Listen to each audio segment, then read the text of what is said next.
What I wanted to do today in this video was kind of recap things back from my long log fire video. There's been quite a bit of discussion, on the internet as of late, or since I shot that video anyways.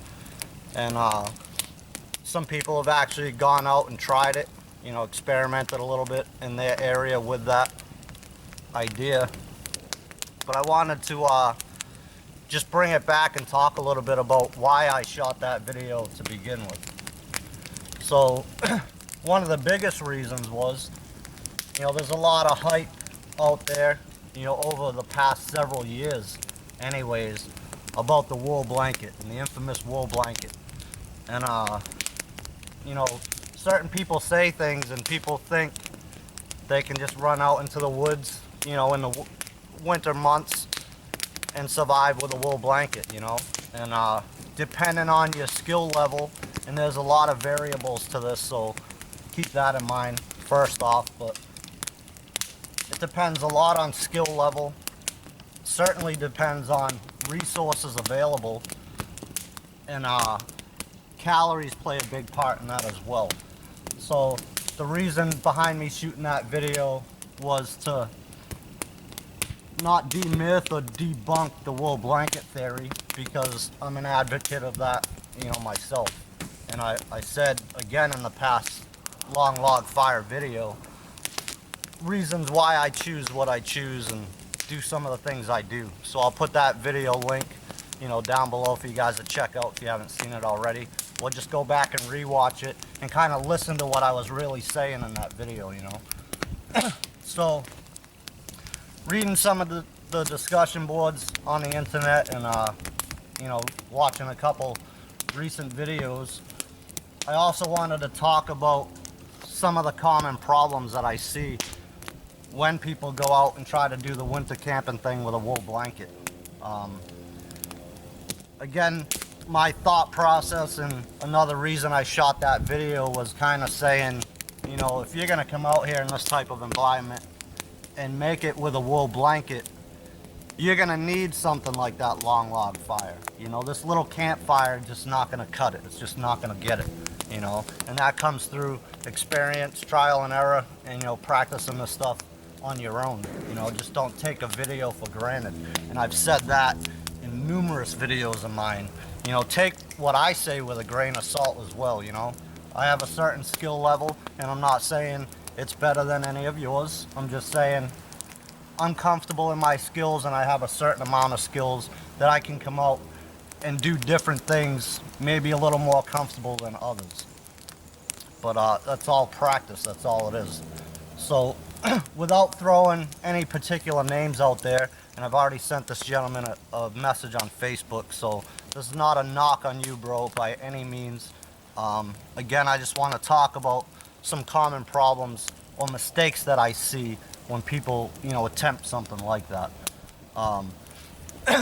One is there's obviously different types of shelter setups. And if you look back at that last video that I did it on, you'll notice I had the typical lean-to type shelter with my tarp, but I had that little overhang in the front, and I talked about that in that video, where it catches the heat going up and rolls it around in my shelter, opposed to your typical lean-to that's just flat, in which case all the heat's going to come up and just keep going right up, and you're not capturing any of that heat with just your typical lean-to type shelter.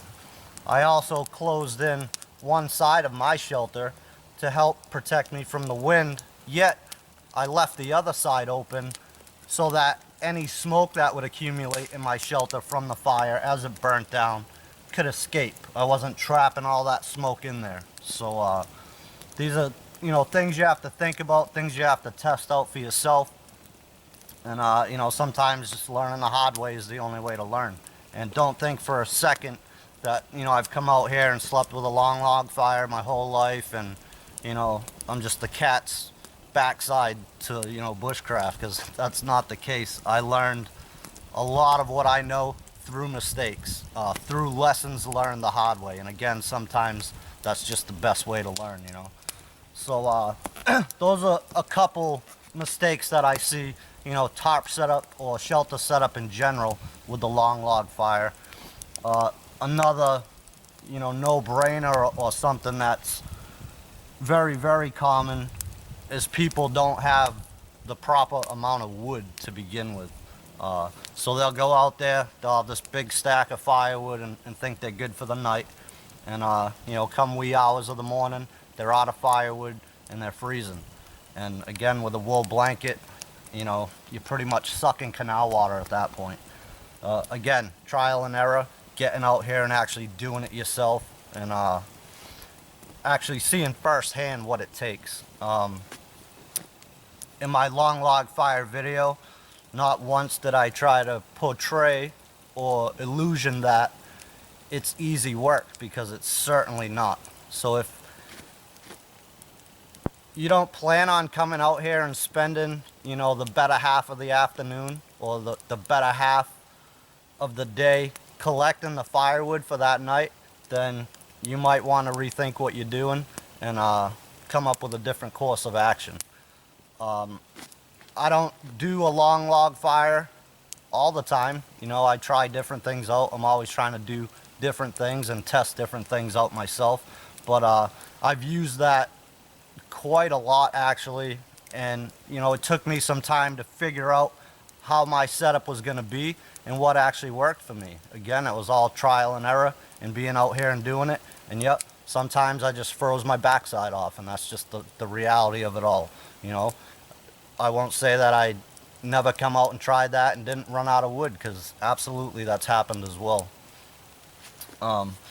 Another common, misconception maybe, or mistake, whatever you want to call it, that I see is cutting up firewood for your long log fire. Now, in my video, again, referring back to that, I did not cut one piece of firewood, not a one, with a saw, with an axe, with a chainsaw, baton it with a knife, none of the above. Everything I gathered for that fire in the video, and what I was talking about in the video, I used that setup at an advanced class that I had, was all right here, all by hand. I gathered what I could that was off the ground. I broke the small stuff up with my hands, and if there was wood that was excessively long, I burnt it with the fire. I think there's some misconception about this tool right here, and I'm a big advocate of an axe. This is the Scandinavian Forest Axe. It's 24, 25 inches, somewhere thereabouts. And it's a good winter type camp axe that's big enough to process wood if you need to. And it's not so big that you can't carry it. So that's why I choose that, specifically for the colder months. But again, I didn't use the axe, not once, to collect, process, or any of the firewood I use for my long log fire. And the more you use something like this for that purpose, I mean, that's its intended purpose, but the more you're wielding this thing around in the woods and cutting trees down and bucking up wood and stuff like that, the more apt, you are to an accident or something like that. So safety's got to be, somewhere upstairs. You got to be thinking about stuff like that. And the same goes for a knife, The less I have to take that knife out of my sheath, the better off I'm going to be, the safer I'm going to be. And again, I didn't use either, nor did I use a saw. So there's different ways to do things. If you have to revert to a saw or an axe and physically cut trees down to effective long log fire, you're probably heading in the wrong direction to begin with. You should probably rethink your course of action and come up with something different. Me personally, if I had to do that and there was absolutely just nothing on the ground that I could just pick up with my hands, I'd be rethinking what I was about to do, meaning long log fire. So at that point, maybe I need a different shelter setup, something that's a little more constrict, a little smaller, something that's going to catch heat and keep it longer, and I can use a smaller fire, so I don't have to gather, the big logs and all the stuff you need for the long log fire. So that's the way, you know, my brain kind of works. If I have to actively go out and cut trees down, a long log fire is probably not what I'm looking for, probably not what I need. The long log fire, it's kind of romantic, you know, it's very traditional, especially with an oilskin tarp or a canvas tarp, something like that. You know, it was used for hundreds of years and stuff like that. Is it practical? Of course it is. Is it for everybody? Absolutely not. Again, it's a lot of work. You kind of have to think about what you're doing in a survival situation, and I hate them freaking words, but again, resources, and more importantly, situation dependent. And I teach this in my classes. I've said it in videos. Situation dictates everything, to include all 6 of your survival priorities. So again, if my only option is to cut trees down, I'm probably going to opt out of the long log fire, because I don't want to waste the time, waste the calories to cut trees down, try to buck them up, stuff like that. I mean, if you're splitting firewood, you know, for a campfire or a bushcraft type fire or something like that, you might want to rethink that as well. You know, splitting woods for wood stoves and heating your house. It's not for, you know, out here. You're just wasting needless calories at that point. So to drag, you know, a full tree, and you don't have to go commando style and have the big tree up on your shoulder like I did in my last video. Bear in mind, that was a little optical illusion. It was a dead pine, and it wasn't that heavy, you know.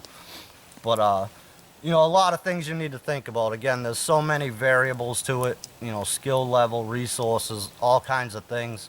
And I wasn't saying, again, that that's the only way to camp in the wintertime. In fact, I specifically said, you know, a military sleep system has its place, and that's not the only type sleeping bag that works. They have all kinds of Arctic bags, and people that do the mountain climbing thing up in the Arctic and stuff like that, that work too. So, you know, I'm not trying to, you know, advocate a particular sleeping bag. But again, that video was more for the people that think they can just come out, you know, in the winter months and just be toasty warm and make it through with a wool blanket. I was just trying to throw out there what I think you need, you know, personally what I believe you need to make it out here like that with just a wool blanket, all right? And the key to that is a fire, you know? And you can go out and buy the $600-800 Pendleton wool blankets and all that stuff, and sometimes you get what you pay for. And yes, certain wool blankets work better than others. But if you set up your shelter properly, which I talked about in the last video, if you do your long log fire properly, you can actually forego the wool blanket altogether. Like I said, I slept right on top of mine. And I'm not trying to make it seem like it's easy and, you know, it was all gravy, because it wasn't. It took me some time to gather that firewood, but that's what you have to do if you're gonna do that type of stuff, you know.